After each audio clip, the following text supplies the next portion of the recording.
Rocket Mortgage by Quicken Loans. Let's go to Nashville. Our guy Mike Giardi is with the Patriots and the Titans at joint practice. Giardi, what's going on? Well, hello, Kay, and I know you missed me, but Patriots and Titans joint practices here in Nashville on Wednesday and Thursday. And on Wednesday, Mike Vrabel celebrating his 44th birthday by getting to chirp in Tom Brady's ear. You know Vrabel loves that. The two former teammates and still terrific friends had that relationship when they played together, and they still have it some 20 years later. It was fun.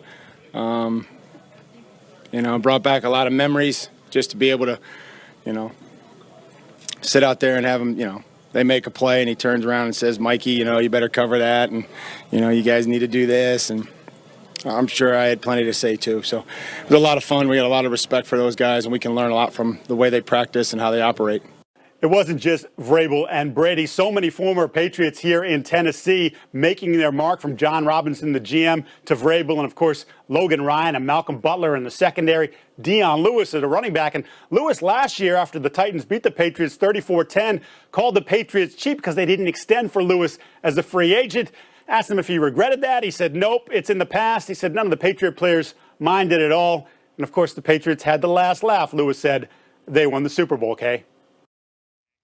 They certainly did, Mike. We love having you on the show. Thank you so much. We'll have more from you from Nashville. We love a joint practice with the Patriots. Which Pat are you guys keeping your eye on for the rest of the preseason, Triggs? I'm fascinated by this Jacoby Myers. I might be late. I might be late to the game, too. I feel like Patriots media and New England Patriot fans are obsessed. But if you are not aware, Jacoby Myers was a three-sport, three-star quarterback in high school in Georgia, gets recruited to play quarterback at NC State, plays for 1 year, and then moves over to the wide receiver position.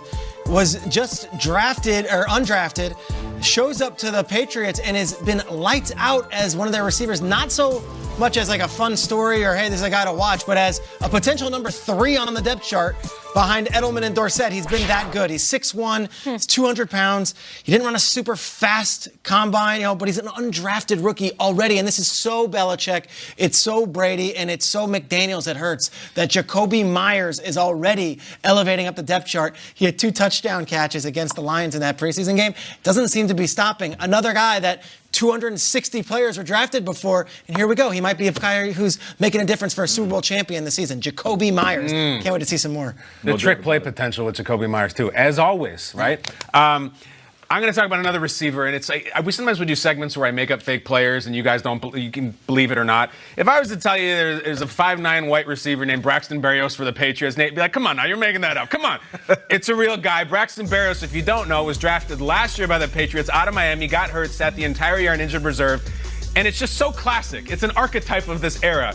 I heard a friend of mine call him Amendola 2.0, which makes him Edelman 3.0, which makes him Welker 4.0. Braxton Berrios is a guy they've been waiting on. This could be the future of that classic Tom Brady slot position. He certainly looks the part, and as we're seeing him get the scrappy yards over the middle in Detroit, I'm going to watch this guy. Kind of a fascinating room between Peter and me, and then if you look at what's going on, obviously, like the Josh Gordon thing looms large, and N'Keal Harry, like the Patriots wide receiver room, fascinating. It's wild, and I was up there, like 3 weeks ago? Yeah. The sky was falling at the wide receiver spot. They have Danny Etling, a quarterback turned wide receiver, out there catching balls from Brady. He's released, scooped up by the Falcons over the last 24 hours, and all of a sudden they have depth, including potentially a Gordon situation coming back at some point, and your guy Myers lighting it up. Whatever's in the fridge, they're going to make a delicious meal with it. They always make it work. All right, for me, I'm going with the guy that we're going to keep our eyes on, and we can't help but to keep our eyes on him.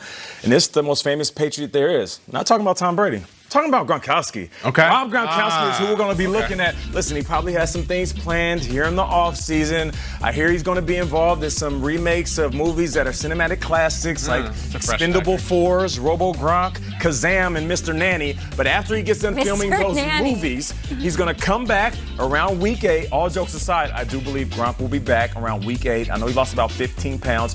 They won't put him on the line. He will not be blocking like he used to. He will be a finesse tight end. They'll keep him out of the danger zone. This is a bold prediction. I'm dead serious. I've said this multiple times to media outlets. Around week 8? Like around week 8. He's not doing the Thunder in Paradise reboot this year? No, I feel like Gronk is going to be bored and the team is going to need him. And they'll say, Gronk, we're not going to have you block. We're just going to keep you on the outside. You can catch a ball, run out of bounds. You can even dive if you want to. You won't be falling apart like you used to. You'll be a finesse tight end. You mean this? You honestly think he's coming back? There's a ton of finesse tight ends that are falling out. Sure. Gronk will come back and be one of those guys.